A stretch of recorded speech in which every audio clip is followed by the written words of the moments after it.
All right, and we are live now. Really excited and kind of privileged to be here. Once again, I'm Jehan. I'm the founder of Kenetic. I'm a handshake investor. I'm a name-based investor. I think I've become like a handshake kind of fanatic. It's a little bit worrying sometimes, but I'm excited to be here. I've got an incredible panel of people here with me. I've got Michael Cyger. I've got Tracy Fong. We've got Paul. Veradittakit, and they're all experienced investors in many things from domains to private equity to VC and crypto VC. We're all in this space. We've all been looking at it, and we're all excited about Handshake. I think we're going to be talking about investing in the Handshake ecosystem, a lot of different aspects of it. There's a lot of things to kind of be excited about, but I think we're all going to be pretty critical, hopefully, about it too. So just to get started, why don't we just welcome everybody? And if you don't mind, why don't we go around the room? And if you don't mind, say your kind of firm, what you're doing in the space outside of the Handshake ecosystem. And maybe just a couple notes on how you got into Handshake. And we'll start with Tracy. Great. Well, really nice to meet everyone. Thank you so much for the time here. My name is Tracy Fong. I'm a partner at a firm called Allborn. It's an alternative investment advisory firm that advises about 300 institutional LPs, limited partners in the traditional sense, to invest in. It's interesting, as the head of venture capital, I see the intersection of late-stage hedge, long-short equity hedge funds versus that of venture capital. So that allows for some really interesting insights. And I also had the crypto coverage, mostly as it pertains to venture and to some extent as it relates to trading. And so I've been involved in Handshake, or have been invested in Handshake since late last year, a little later than most of you. But Stephen Mackey, a big proponent of Handshake and early developer, has been encouraging me probably for the last 2 years. And I finally got on board, and I'm so bought in. Amazing, amazing. Well, welcome. Michael, please. Thanks for having me. I'm Michael Cyger. I'm based out in Seattle. I am the founder and lead instructor at dnacademy.com. So the D and the N stands for domain names, dnacademy.com, where we help investors figure out how to invest in domain names as an asset class. Traditional domain names is what I've been focusing on. So at .com, .net, .org, and then the 1,500 new top-level domains that have been launched over the past 7 years. We're the corporate training provider for GoDaddy, for Cedo in Europe, for Uniregistry, and we've trained thousands of people around the world to help them figure out how to value domain names as an asset, buy them low, sell them high, and manage their investing portfolio. So we handle everything from A to Z. I have been a longtime naysayer of Handshake, I have to admit. You're not the last one to get into Handshake, Tracy. It was Handshake Jesus that actually gifted me my name about, I don't know, a month ago maybe. And right. I've spent way too much time thinking about Handshake domains. I think I've got 20 tabs open right now with domain names that I'm looking at. It's exciting. And the more I think about the way domain names, traditional domain names have evolved with the new top-level domains, and the way that Bitcoin has evolved over the past 10 years, of which I'm a believer in, the more I can see the vision of Handshake. So it's great to be here, and thanks for having me.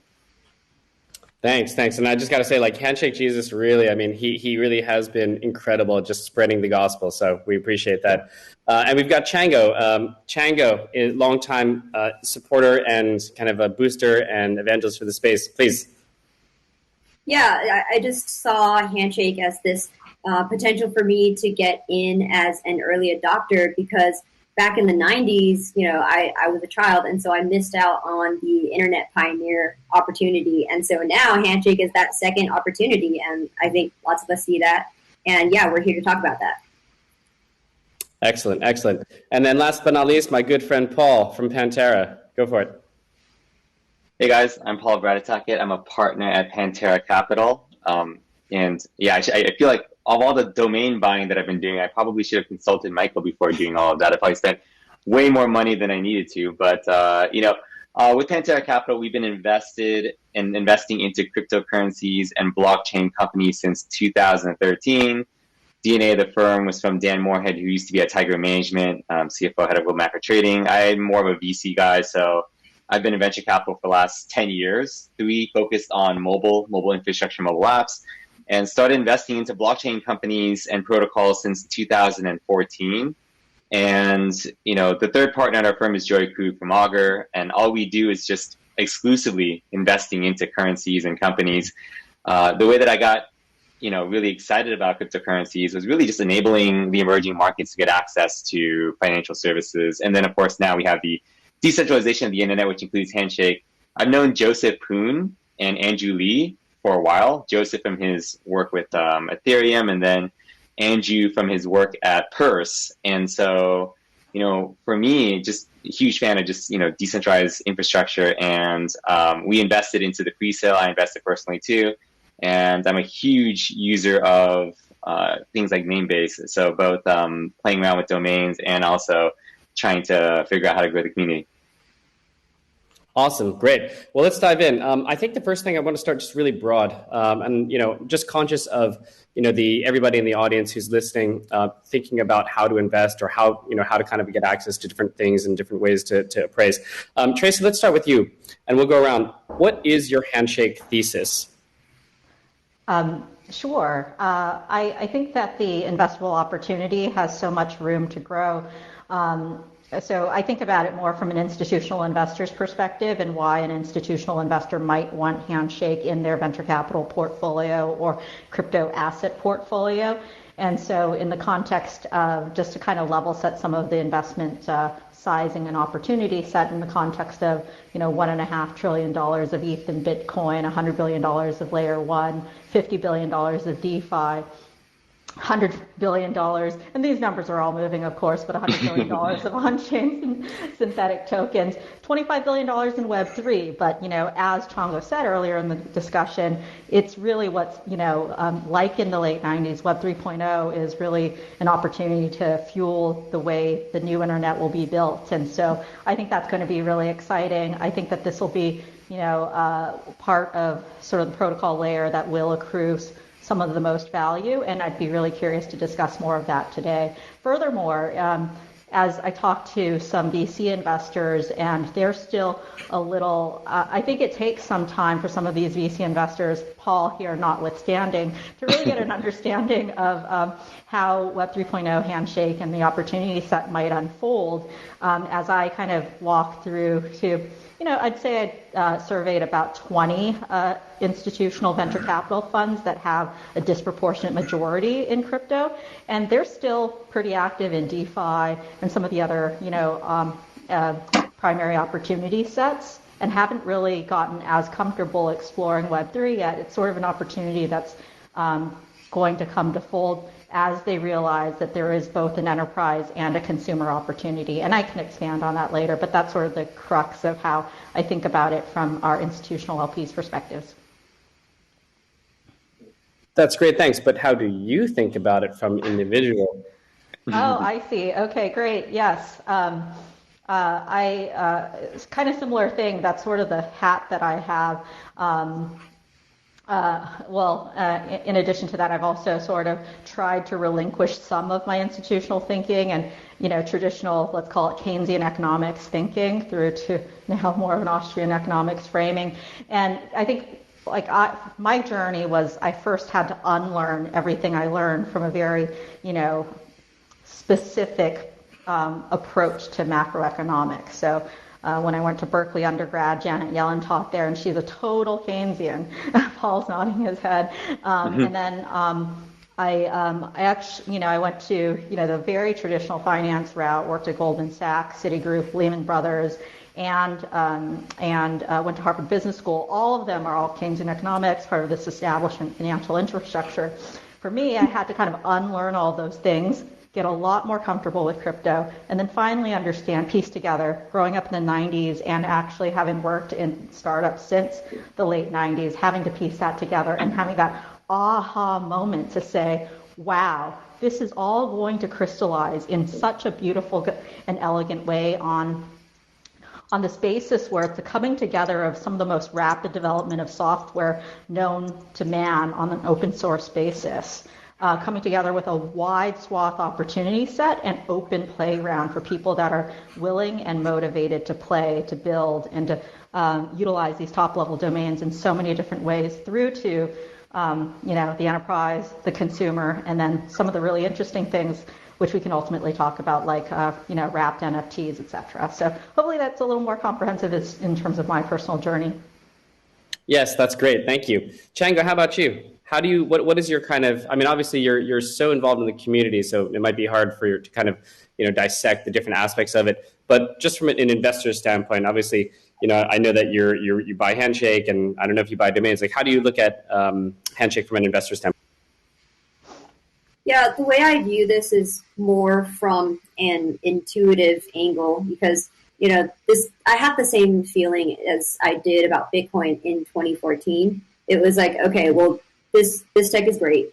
It's doing something really innovative, and it's not something we've ever seen before, and it's addressing a problem with an actually viable solution. And then I sort of have that same conviction about Handshake right now. And so, yeah, it did take Bitcoin about 10 years before the market really realized this and for it to get priced in. I suspect that it might follow a very similar trajectory for Handshake. And so that's kind of, I just kind of like feel it. It's not anything I can explain. Fair enough. You just have it in your bones. It's in your marrow. That's good. Handshake. Awesome. Paul, how about you? What's your investment? From a fund perspective, I mean, it really started off with the team, Andrew having built Purse, having some, pretty good traction there. That operational experience, JJ being very, very impressed with his sort of technical acumen, and then Joseph on the community side, really just, knowing a lot about sort of, protocol design, things like that. And so I really just started off with the team, but I think the idea makes a lot of sense too. Really, a lot of what we're investing into is providing, censorship resistance and sort of people to be able to sort of control their own data, being able to sort of, resist against, centralized authority. And I think, being able to sort of decentralize that layer and then be able to then sort of tie all that back to the blockchain and potentially go into things like identity, becomes really, really interesting. I mean, you start off with domains, which are already a sort of a large market, and then go into things like identity, then it becomes, really, really interesting. And integrating finance into that is just amazing. So for us, I mean, it just touched a lot of different layers of the protocol and Web3 stack. And so team, we like the idea, we like the strategy. It kind of reminded you of Bitcoin back in the early days too, which is kind of neat. And then from a personal perspective, I mean, when people ask me, what do I do? Obviously participating in getting exposure to the protocol makes a lot of sense. Obviously there's protocol design where if Handshake takes off and people are sort of building things and participating in these auctions, then your tokens will accrue value.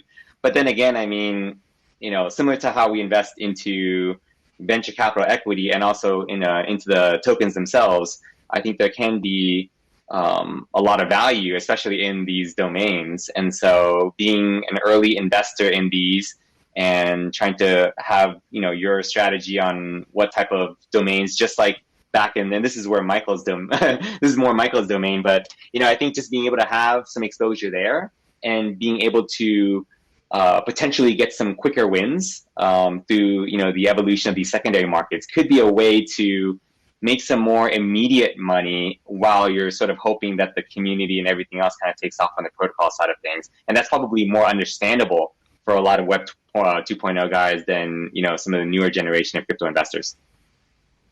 Thanks for that. And Michael, how about you? I mean, what's your thesis for Handshake? I mean, obviously it's kind of one that's more newly formed, but what was the kind of thing that kind of clicked for you? Yeah. So, I'm a big proponent of names on the web. I love a great domain name. I own a domain name that was registered in 1986 in .com. It's the 29th oldest one. I love names. It doesn't, I'm agnostic to the TLD. I don't really care as long as it's a good name. But what I really dislike about the way that the game has been played over the past 10 years is that it's an insider's game. So if you have $500,000, you can launch your own TLD, and then you can reserve the best domain names and keep them from other people and continue to make more money. And so it's just sort of turned me and a lot of other investors off to the whole top-level domain discussion. And so a lot of us have gone to just.com. And then as we look at the people who are changing the world, we've heard the saying, software will eat everything.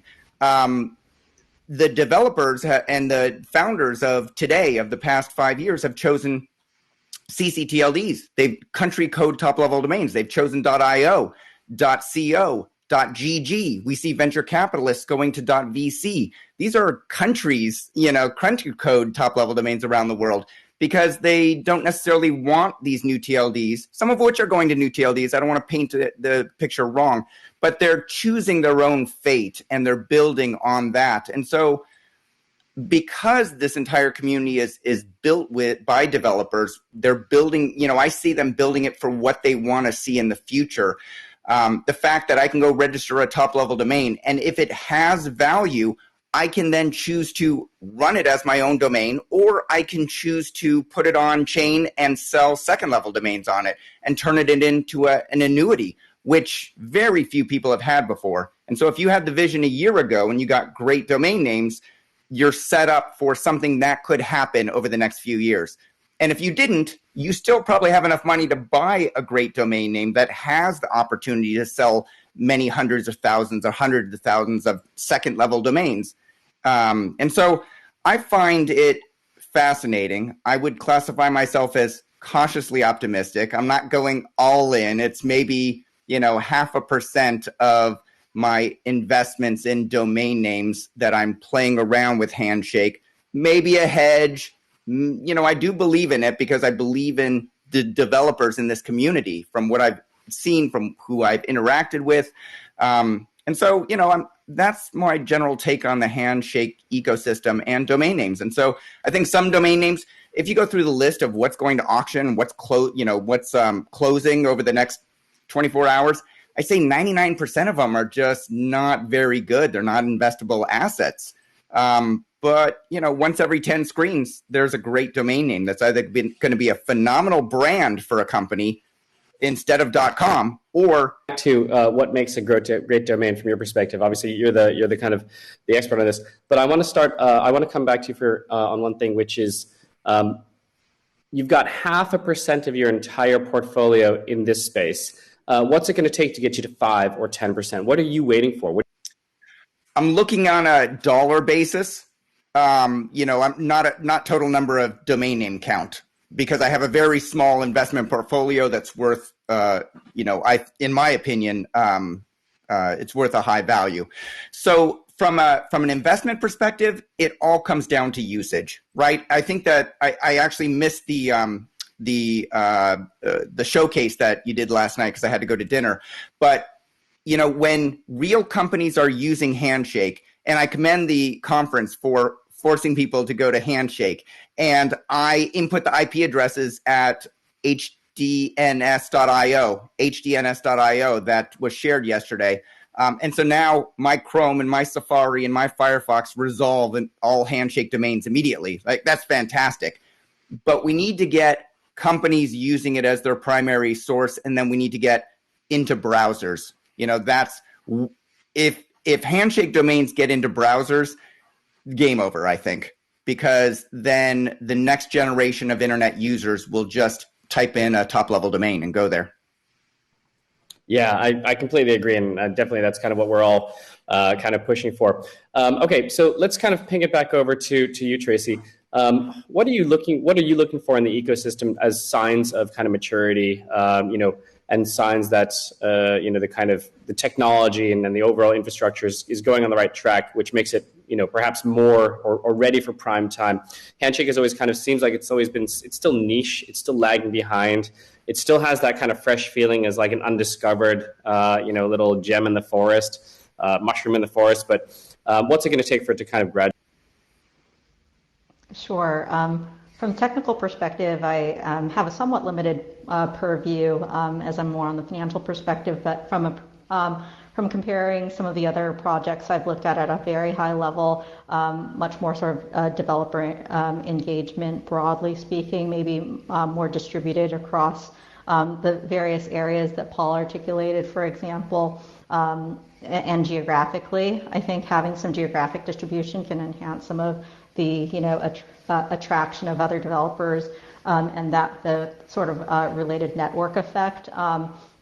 And as a consequence from there, I was talking to Jehan about some of this more active and I guess more consumer and enterprise use case sort of integrations that would allow some. Can you be specific about that? I mean, are there enterprise use case integrations that you'd like to see? And I think some people are saying that your audio.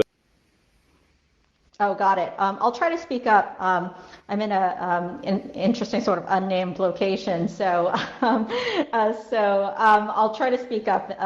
But at a high level, some of the integrations could be something along the lines of what Michael said, in terms of browser opportunity, maybe a browser extension. So one of the biggest exits last year was a $4 billion exit of Honey to PayPal, maybe the year before that. And it was a simple browser extension. So could you port integrations onto the various browser extensions that exist today? I know PayPal is pretty active in terms of, integrating crypto. I think it'd be a stretch to ask them to extend it onto their browser extension today because of the way that they operate, but something along those lines. What I said about Honey was it was one of the greatest hacks in history because it was a simple browser extension leveraging some really simple, rebate-like, coupon-like, Groupon-like ideas. And I think there's some sort of hack along those lines that can be observed by way of connections. I know one of the lead growth hackers know through context some of the lead growth hackers that had worked on the Honey browser extension. So that might be an interesting opportunity, and some others. And that's, what little I've been following on the technology side. I think at a high level, downstream from that, what investors that are less technical would want to observe is then therefore more enterprise adoption, like I said, more consumer adoption. And the one other thing that we're probably maybe going to get there later in terms of our conversation, but I think the other thing that would be interesting is just a little more engagement from the institutional investors that have invested in Handshake, like Founders Fund and Draper, because they have Unstoppable, right? So, there's sort of a question mark around that. And Andreessen Horowitz in particular, because they have a standalone crypto fund that's so prominent in nature, and they're, Web3 folks, or, they're Web 1.0 folks. So those are some of the things that I'd like. Great. Let's talk about actually specifically investing in the different types of investable opportunities in the Handshake ecosystem. Obviously, we'll kind of come back to you, Mike, in terms of domains. But Paul, what do you think are the actual investable opportunities? I mean, infrastructure companies, domains, Handshake. Like, what makes most sense from either a fund and or both a personal and a personal perspective? How do you decide how to allocate towards each of these? Yeah, I guess I'll quickly touch on Tracy's last point in case that's helpful, and then I can just talk about how I'm seeing the ecosystem. And it's still very, very early. I mean, I guess that's the great thing about having a more decentralized round was that you're able to get all those brand names in there. But I guess the flip side of that is if things aren't super hot, then there's no one that really has enough skin in the game to really want to kind of push forward. And so that's kind of the pros and cons. I don't think everybody knows. I don't think everybody remembers what actually happened, why this. Yeah, so it was a very small round compared to other rounds that were happening during that time. So probably, let's just say, single-digit millions. And there was so much demand for this project. We probably could have done a Polkadot style round, probably up to $100 million would have went into this thing. And so let's just say of that round, no one really had more than, or it was maybe $7 million, but no one really had more than a few percentage points of the round. So because of that, I mean, there was no typical lead investor, and therefore when everybody has a small chunk of sort of a network, then you just aren't as incentivized as if you had 10 or 15% of a company. So it's really just trying to balance, how a company is doing and whether you should spend time on that company versus, a company that you have more skin in the game, but maybe isn't doing as well or is doing even better. Back at all? Say again?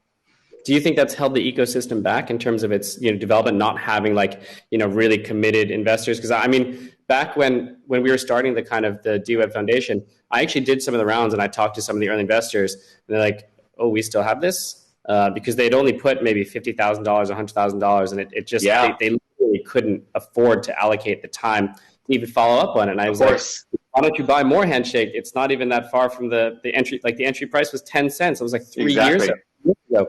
Buy more." And they're like, "Yeah, but because it's so small, we can't get the approval to buy more." So it's like it's really in the person's land, and I'm kind of shocked.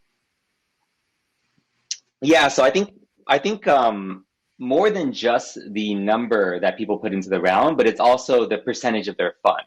And so what you could do is you can get more. I think right now there's an opportunity potentially. Again, I don't know who would be this sort of IR person, but like, to get smaller funds that could put in money that would represent a larger chunk of their fund versus, let's just say Pantera's $4 billion right now.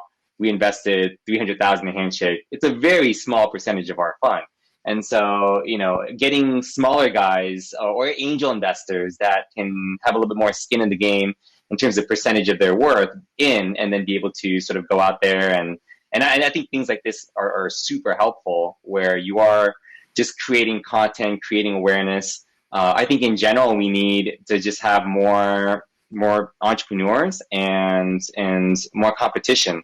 It kind of feeds into some of the things that I would be looking for. I mean, just personally myself, I mean, if the way to get involved with Handshake is to buy Handshake, then number one, like how do you buy Handshake, right? And the ideal scenario would be to have Handshake, and maybe it's one of those things like LivePeer has a $100,000 grant for people to help with listings or something like that, right? So I think obviously if you can get it on a centralized exchange, that'd be great. But if not, name-based or other ways where you don't have to think about being so technical, and it's just really easy to just get access to Handshake.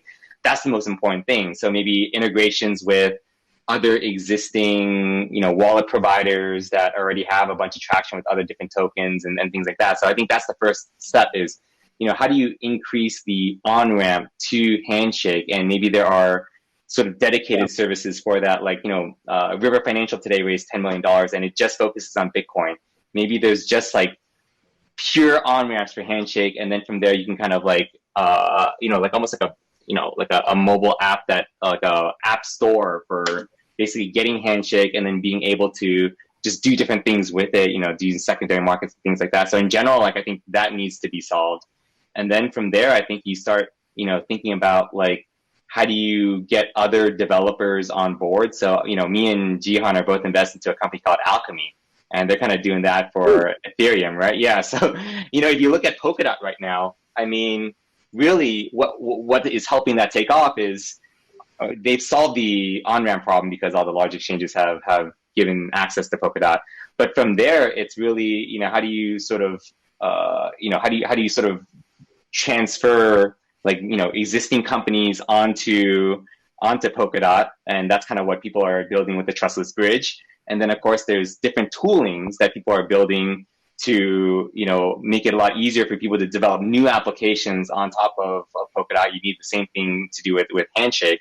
And then from there, I think the enterprise thing is interesting. It just may kind of come a little bit later on, just like how enterprises are normally just the way that they are. But I mean, I think it's just solving the on-ramp, making it much easier to speculate. So maybe even just like a easy way to just kind of, just exchange your name, secondary markets. Like there needs to be more and more marketplaces of that. And then of course, I think then you focus on developer tooling and onboarding. And then I think after that is just really just educating people on all the different types of use cases, and then getting out to different developer communities to help build it. And I think one of the things that could be helpful in addition to these conferences is a grant program. I don't know, you guys are there's probably already a grant program, but like having people very, very active to issuing grants, I think would just be huge. Yeah, I think those are really great points, and I think hopefully we'll recap a lot of those and take a lot of those away. Chjango, what do you think about kind of some of the points that Paul's raising in terms of how to kind of grow value in the ecosystem and kind of make it more accessible and palatable and for the community and investors? Yeah, in order to solve the on-ramp problem, it really is 3 major exchanges, and then once you hit those dominoes, the rest will fall. And those 3 major on-ramps are Coinbase, number 1, because they take up all of the legal overhead of doing due diligence, making sure something's not a security. And then once Coinbase gives it a go, then it's, Kraken, all of the US-based exchanges, Gemini, follow suit, and then the rest of the world also follow suit. And they're... So why are we not on Coinbase, do you think? Sorry? Why are we not listed on Coinbase, do you think?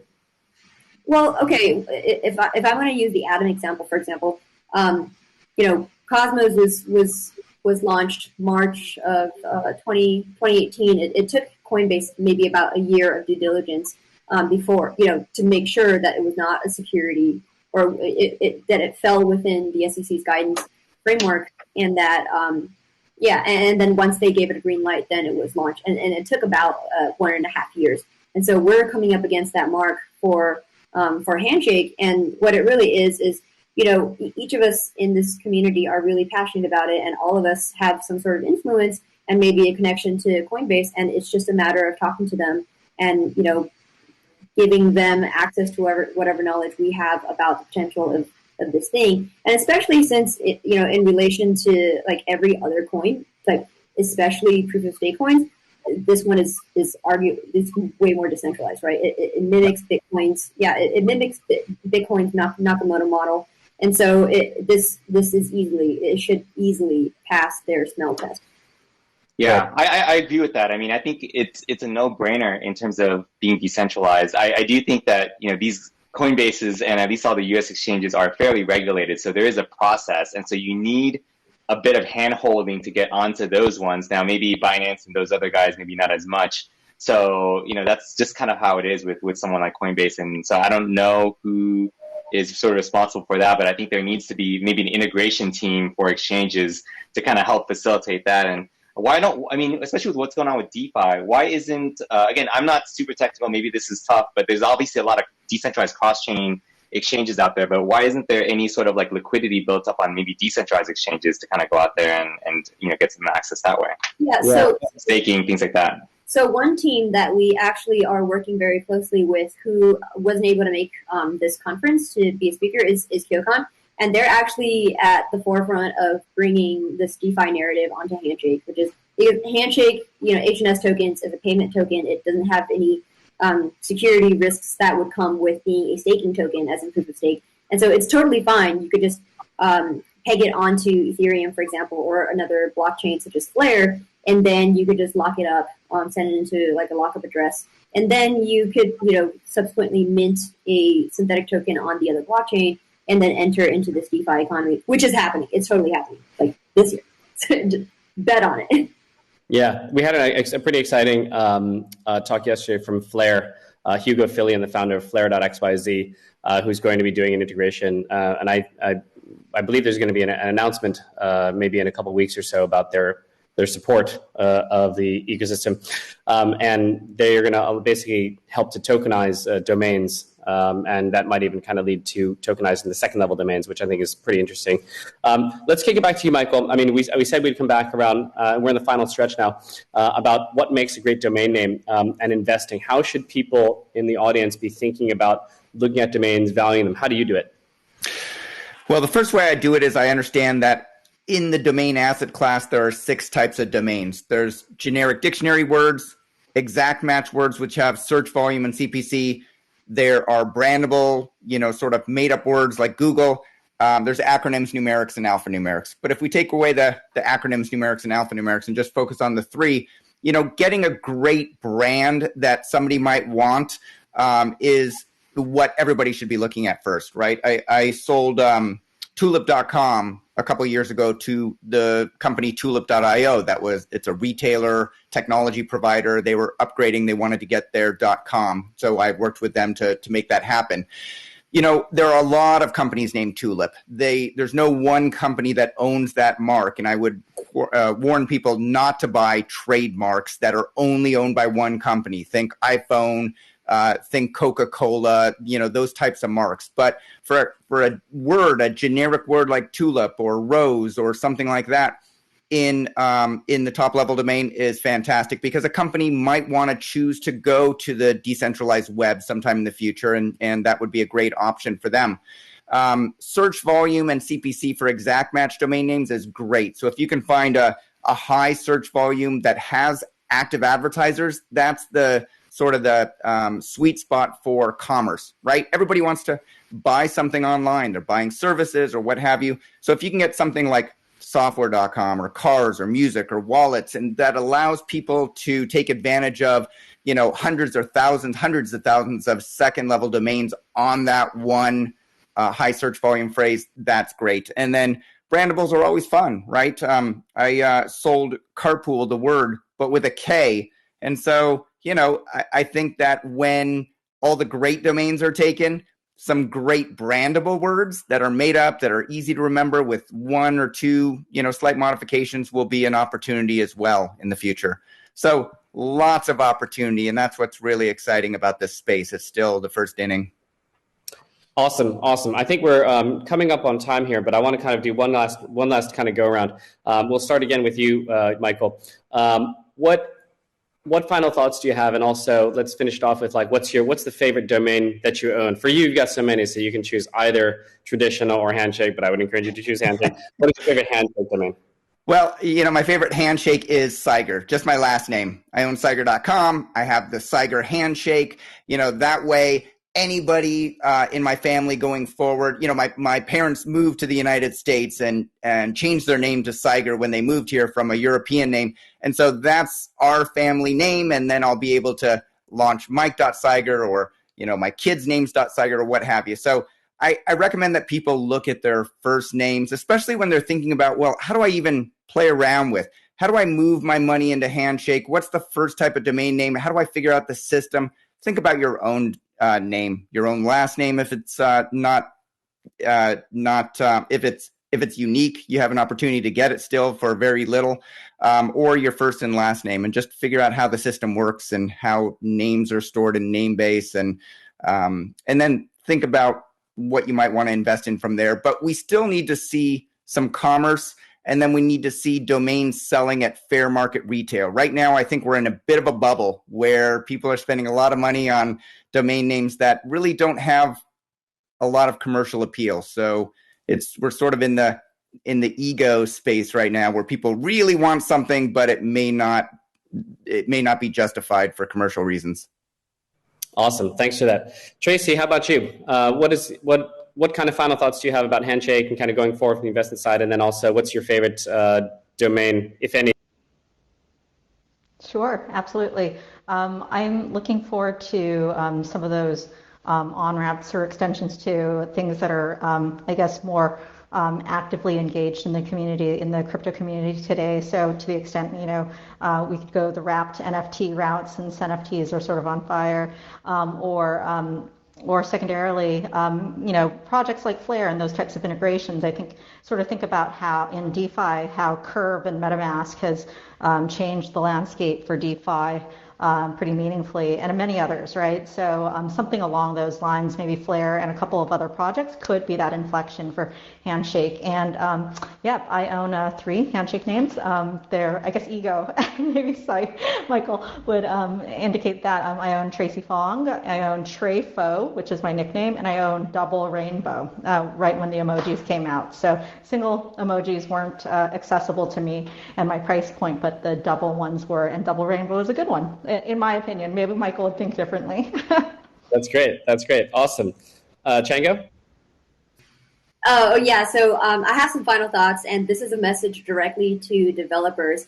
It's that if you are a developer and you think that the Ethereum ecosystem is credible for being this neutral innovation hub for a bunch of different developer founders in the future to build all these different use cases on top of it, then this is think of translating that into the Handshake context, right? If this is a really good base layer for identity and domain, where Ethereum has the ERC token standards, and then from that, who would have thought? Like, nobody in the Ethereum ecosystem in 2016 would have thought, okay, this NFT thing is going to become like a huge use case. But they were thinking, okay, like, what about decentralized gaming and what else? Like anything else, right? They just built this neutral platform with useful tools that other future developers who are even more creative built a cool thing out of, and then maybe eventually became a unicorn.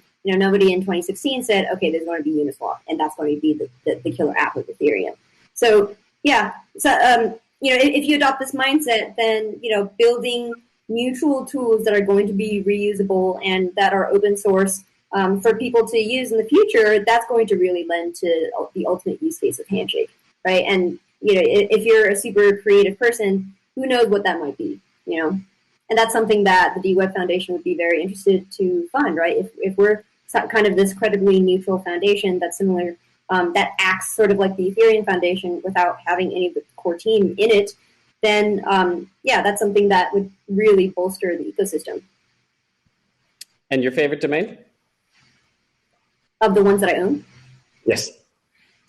I was just gifted a bicycle TLD, a bicycle Kini Code TLD, and I'm a bike rider, so I'm very happy about that. Amazing. All right, rounding it out, Paul. Yeah, I mean, I've been invested since the beginning, super, super excited. I think the biggest thing recently is just being able to join the community with Jehan. I know that we've been co-invested in this community, but just to kind of meet more folks like us and to be able to sort of band together. And I've always been talking about Handshake to other investors. So I think, hopefully we'll get more and more other investors involved in being able to sort of push Handshake out and get a bit more decentralized there. To developers, I mean, we are continuing to look at companies that can provide infrastructure. So, Namebase has done a great job, and, I think, maybe we'll see sort of an open sea for domain names and other things like that. And we're happy to take a look and how that applies to DeFi and NFTs and other things. So we're open for business, and we just want to fund great entrepreneurs with big ideas and hopefully, some decent balanced teams. In terms of domain names, whoever got to Veradittakit before me, I really like that one. So feel free to try to put that on the market. But it just happened right before I got there. Anyways, outside of that, I guess for those in the crypto space, the fun one that I acquired for not much at all is one called Paradigm. And so I think it's just kind of funny because it's another crypto fund, and they're also investors in Namebase. So if they want to know where that is, it's right here. Awesome. That's a nice one. And I've heard, Paul, that you're doing very well these days with all the kind of rise in Bitcoin price. So you can actually afford quite a high price to buy that bread. Like, I'm just saying, yeah. Anyway. You own it? Exactly. No, I don't. So okay. So final thoughts from me, and then we're gonna end here. I have to say that the thing that I love the most about Handshake is the community. Easily, it feels exactly like the early days of Bitcoin, at least, the 2014, 15 era when I was there. And even the early days of Ethereum, where everything is just positive, everything is possible, everyone is, open and kind of collaborating. And, I really think that this type of conference is really showing the true stripes of, the community. And ultimately, that's what's going to drive it forward against all other kind of competitors or all other kind of protocols. And really, I think that everybody who's out there in the audience listening, it is about the community. So please keep promoting, keep tweeting, keep, evangelizing, do what Handshake Jesus is doing, follow his example. I mean, it's great how much of an influence we can each have. On the DWeb Foundation, we're working really hard to get listings. I personally believe that price is signal. And, there's nothing, one of the great things that we can do is try to, push that price up organically through, higher auctions, more burn, higher activity. and then more listings. So I've been personally talking to Huobi. I've been kind of advocating them. So everybody just get out there and push the exchanges. If you know people exchanges, keep pushing about Handshake. I tried to start a small hashtag, which I hope people will follow, which is hashtag when Handshake. And I've been trying to get people to send it to Coinbase. Like, we do need to be on Coinbase. It will make it much easier for other exchanges to list. And overall, I mean, I'm investing all over the space. I kind of have been just looking at everything, both Handshake domains, Handshake tokens as well, Handshake companies. So I'm all in. And part of what I notice is that there's not that many funds here. And so it's really important for everybody to be pushing other funds to really look at Handshake. We have a great decentralized community, but we do need more support. And finally, last but not least, my favorite domain, I'm going to have two. I have both .shit and the .poop emoji. So I've kind of got the full suite. You got it locked in. I locked in, right? So eventually, I'm gonna release .shit. And I'm going to release like kind of .poop emoji, and I've got the I think it's the 5-digit puny code, not the extended one. So I've got the OG one, and of course, the thing that I actually bought .nft. So I'm actively looking for kind of business models for .nft. So Mike, clearly I need your help with that. We're going to stop it there. Thank everybody for kind of attending. This is an incredible panel, and see you out there on the streets of Handshake. Take care.